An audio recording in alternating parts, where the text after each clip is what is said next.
¿Qué tal amigos? Bienvenidos a un nuevo episodio de Bit Report, tu podcast semanal informativo sobre Bitcoin en español. Yo soy Luis Esparragosa y estas son las informaciones.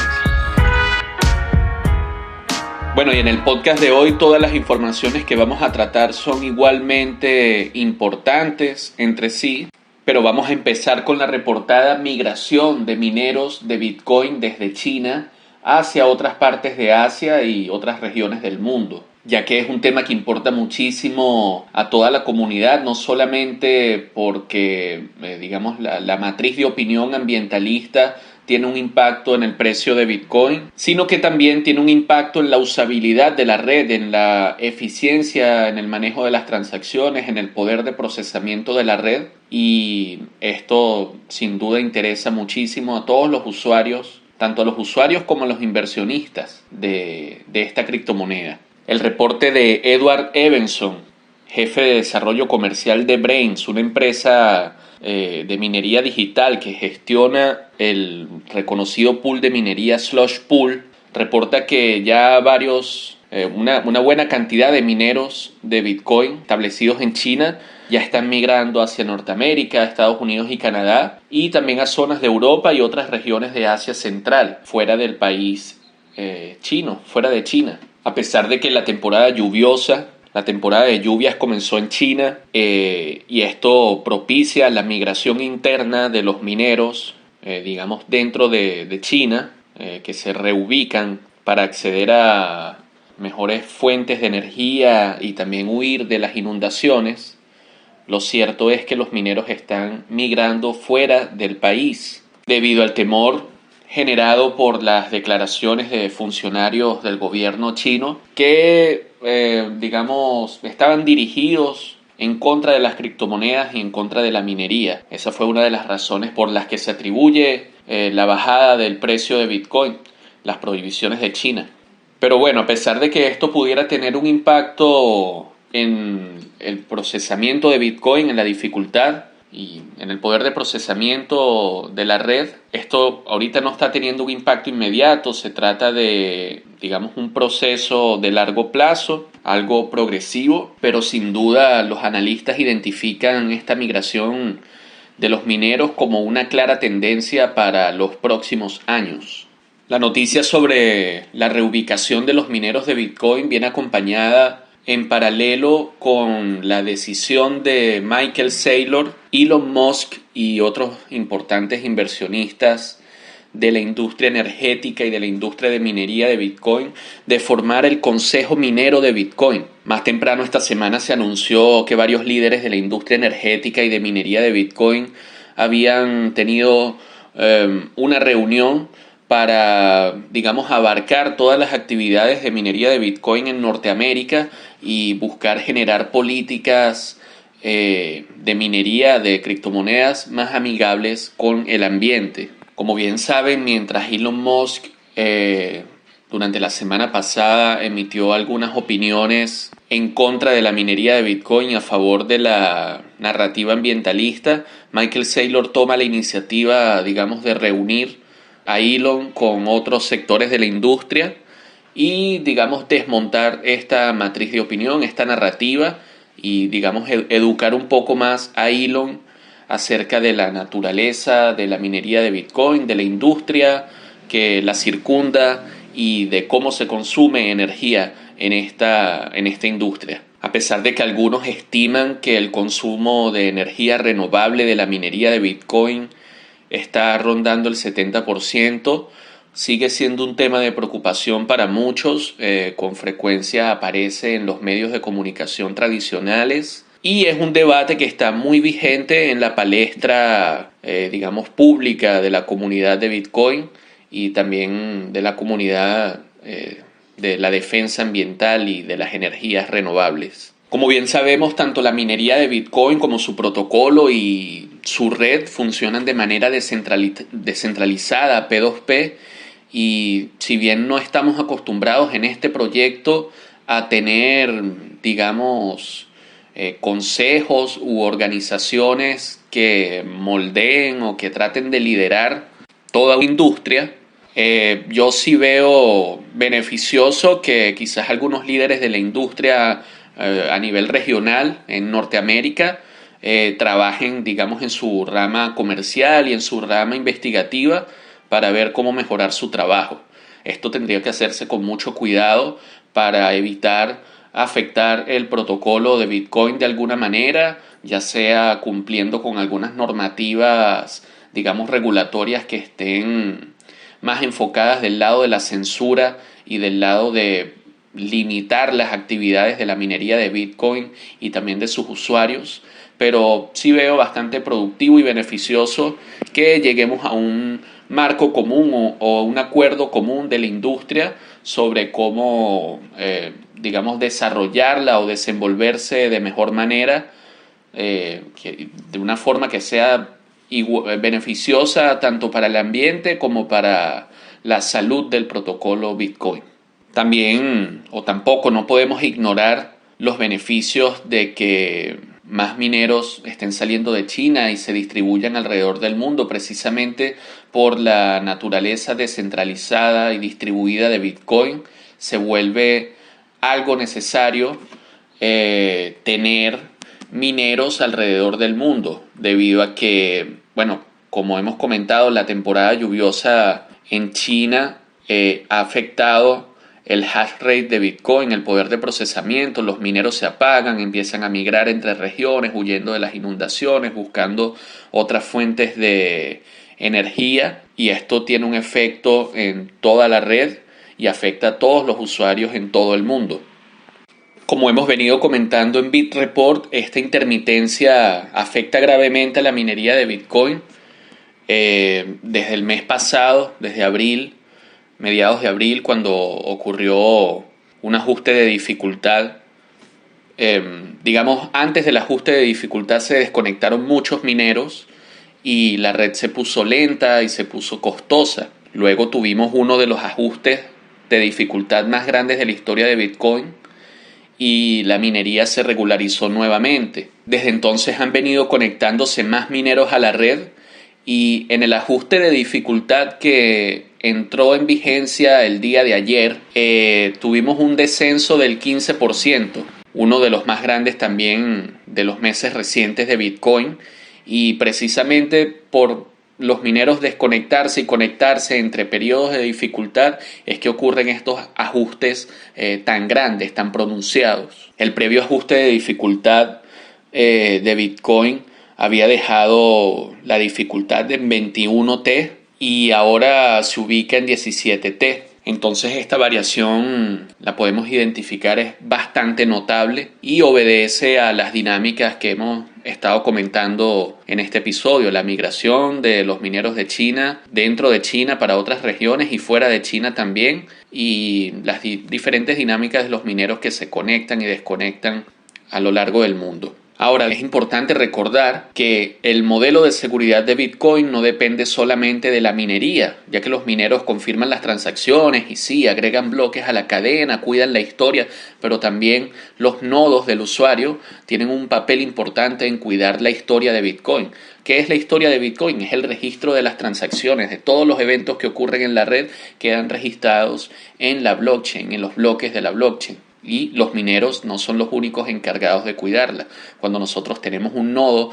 no importa que esté podado, que almacene una parte reciente de la historia, cuando tenemos un nodo completo, estamos contribuyendo a conservar, digamos, la integridad de Bitcoin y todo el registro de lo que ha ocurrido desde el bloque Génesis, desde el primer bloque minado de Bitcoin. Esto tiene importantes implicaciones no solamente en lo inmediato, en lo obvio, que es cuidar la historia, sino que también es importante para aplicar actualizaciones en la red, en el protocolo, en el software de Bitcoin, ya que los usuarios también tienen, digamos, una cuota importante de participación en la toma de estas decisiones. Como hemos también comentado, actualmente se está desenvolviendo un proceso de activación de la solución de escalabilidad llamada Taproot. la cual hemos explicado en este podcast. Y si bien los mineros son encargados de minar o de señalizar los bloques a favor en el marco de la Speedy Trial o prueba rápida, los usuarios también tienen la responsabilidad de conservar esta historia y velar porque los mineros sigan el proceso acordado. Para cómo están las cosas en este tercer intento que acaba de comenzar ayer, los mineros han confirmado cerca de 80 bloques a favor de Taproot y apenas 2 no tienen la señalización. En total se han minado 83 bloques, entonces la proporción es mucho mayor con respecto a los periodos de dificultad que por los que hemos pasado desde el 1 de mayo que comenzó el Speedy Trial de Bitcoin de Taproot. Pero si llegase a ocurrir, en este caso hipotético, que los mineros no señalicen a favor de Taproot, los usuarios podrían forzar esta actualización en el protocolo y a pesar de lo que digan los mineros. Y sin embargo, los mineros todavía tendrían incentivos para mantenerse minando esta red, que sería la de más larga historia, la de mayor valor y la de mayor seguridad. Entonces podemos ver que el modelo de seguridad de Bitcoin no depende solamente de la confirmación de transacciones, la confirmación de bloques, sino también de los incentivos económicos que están puestos en, digamos, todo el ecosistema, en toda esta economía circular de Bitcoin. Por otra parte, tenemos que el presidente de Estados Unidos, Joe Biden, recibió unas propuestas de parte del Departamento del Tesoro durante esta semana para profundizar las medidas y las políticas fiscales sobre el intercambio de criptomonedas, la comercialización de criptomonedas. La idea del gobierno norteamericano es la de atender la evasión fiscal con criptomonedas o lo que consideran la evasión fiscal. Para esto solicitarán a diversas entidades financieras en las que podrían incluir las casas de cambio de criptomonedas que presenten informes más amplios acerca de los inversionistas y de los clientes a los que prestan este servicio de intercambio de criptomonedas. Estos informes incluirían detalles a precisión acerca de las actividades de los inversionistas, donde se incluirán los ingresos brutos, las ventas y compras que realicen, los intercambios, las transferencias simples y toda la información que puedan tener acerca de sus clientes. Recordemos que muchas veces los clientes utilizan alguna casa de cambio que ofrezca sus servicios en Estados Unidos, pero también pueden retirar estos fondos o venderlos hacia sus cuentas de banco, recibiendo los pagos en las cuentas bancarias. Precisamente para conectar los hilos de todo este entramado financiero que conecta a entidades bancarias estadounidenses y también a casas de cambio establecidas en la jurisdicción de Estados Unidos y también a casas de cambio, exchange en el extranjero que ofrecen servicios a ciudadanos norteamericanos. Se quiere precisar cuál es la actividad que están teniendo con clientes estadounidenses. Para esto solicitarán a las entidades reportar, hacer un desglose de las transacciones realizadas por sus clientes que sean superiores a $600. Asimismo, aquellas empresas o particulares que reciban criptomonedas que equivalgan a más de $10,000 también tendrán que reportar estas transacciones al Servicio de Impuestos de Estados Unidos. En lo personal, si me preguntan, yo no estoy de acuerdo con el pago de la mayor parte de los tipos de impuestos que existen en los estados modernos. Sin embargo, no considero descabellado que al momento de vender tus criptomonedas a cambio de dólares estadounidenses e ingresar al sistema financiero fiat basado en el dólar, tengas que pagar alguna cuota de impuestos, digamos que por concepto de ingresar a este sistema económico. Pero, de nuevo, esta es mi opinión. No creo que deberían pagarse impuestos solamente por el trading o la tenencia de criptomonedas, siempre y cuando no se hayan convertido a monedas fiat. Pero sabemos cómo es la pulsión depredadora de los estados modernos en cuanto a que los impuestos antes no abarcaban tantas áreas de la vida económica de los seres humanos, y precisamente estas políticas económicas le han quitado valor al trabajo, han quitado productividad a las personas, básicamente le están robando las vidas a generaciones y generaciones de ciudadanos que merecen ser libres y merecen disfrutar los frutos de su trabajo y de su esfuerzo. Y precisamente por estas razones, por el mal manejo de la economía y todas las implicaciones que la economía tiene en la política incluso de los países y en el desarrollo social, es que Bitcoin fue creado. No necesariamente Bitcoin pudo haber sido creado para ser la única moneda existente o el único medio de intercambio conocido en el mundo y dominar por sobre todos los medios de pago, todas las formas de dinero, pero sí fue creado para que sirva como ejemplo de qué tan sana debería ser una economía, cómo debería estar configurada una economía en base a los incentivos para que la gente pueda guardar el valor y tener allí en ese activo una reserva de valor a largo plazo. A pesar de que Bitcoin fue creado ya hace 12 años, las razones por las que se creó siguen aún más vigentes, especialmente después de que el año pasado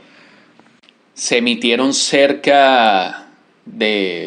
alrededor de 5.000 millones de dólares según la Reserva Federal estadounidense. 5.000 millones de dólares nuevos que no estaban en circulación antes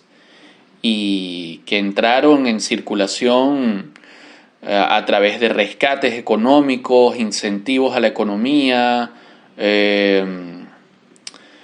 cheques de estímulo en el marco de la crisis del coronavirus, y esto ha generado una inflación enorme, ya que a pesar de que el dólar es la moneda fiat de reserva o de referencia para muchos países, cada país también implementó sus medidas económicas, tóxicas para todos, acentuando la inflación, acentuando la desigualdad en los ingresos, la desigualdad económica, social. Pareciera que los ricos son cada vez más ricos y los pobres cada vez más pobres. Y esto es una realidad que sigue vigente, sigue profundizándose, y con esto quiero conectar a la siguiente información que voy a compartir con ustedes. De hecho, las medidas impositivas de Bitcoin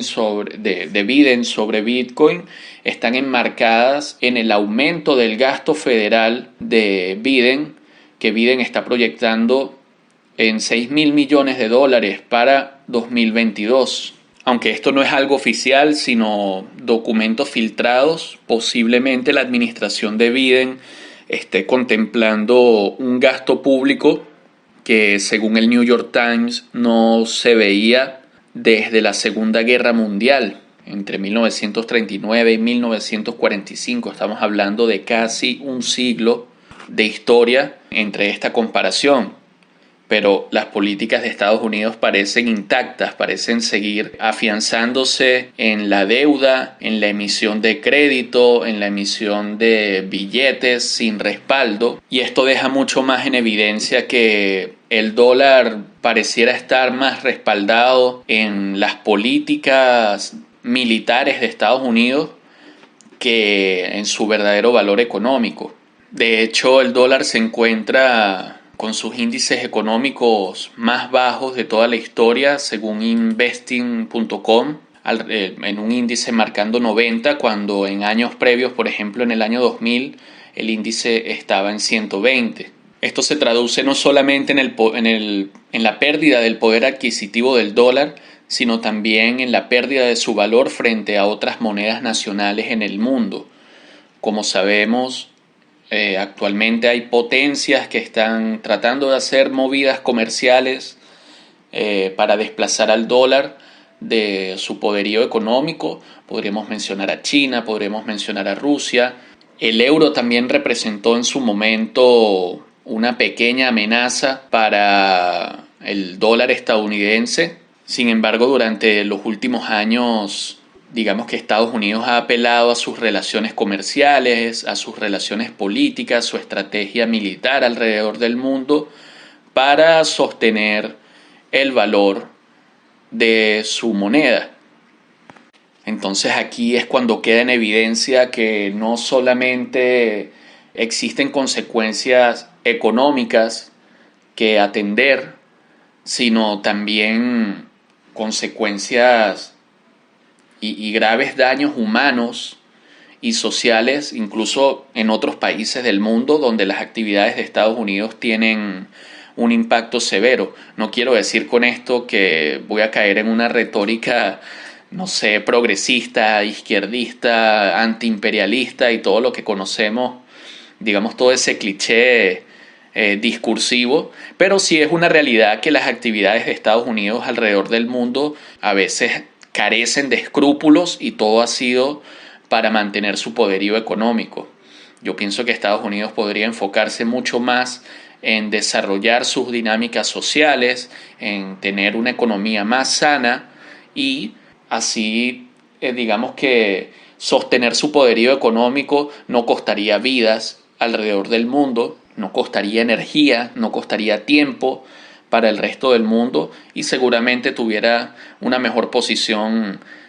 moral ante el resto de países que convivimos en este pequeño planeta. Esta tesis la pueden encontrar en el artículo sobre los costos ocultos del petrodólar escrito por Alex Gladstein y que tuve la oportunidad de cubrir para Criptonoticias hace aproximadamente unos 10 días. Pero les invito a leerlo también, tanto mi cobertura como el artículo original y las distintas conversaciones que se han realizado al respecto para comprender cuáles son los alcances y los verdaderos costos de sostener la economía de Estados Unidos a expensas de las estrategias militares y la guerra en diversas partes del mundo. Pero bueno, indiferentemente de las consecuencias que el manejo de la economía estadounidense tenga por el resto del mundo, esto también, digamos, esta irresponsabilidad trae mayor fortaleza para Bitcoin, a pesar de que ha bajado el precio durante las últimas semanas. Algunos analistas consideran que el ciclo de mercado alcista o bull run no se va a detener. Estamos llegando a mitad del año y se espera que Bitcoin por lo menos alcance los $100,000 en su cotización para diciembre de 2021. Podría decirse que Bitcoin es como una bestia que se alimenta de las malas políticas financieras y económicas de los países, se alimenta de la emisión monetaria, del exceso de emisión monetaria. Y así podríamos determinar que le queda un largo camino a la revalorización de Bitcoin, que constantemente irá ajustando su precio frente a estos escenarios económicos mundiales. Y bien amigos, hemos llegado al final de Bit Report, tu podcast semanal informativo sobre Bitcoin en español. Espero que hayas disfrutado esta transmisión. Yo soy Luis Esparragosa y nos vemos.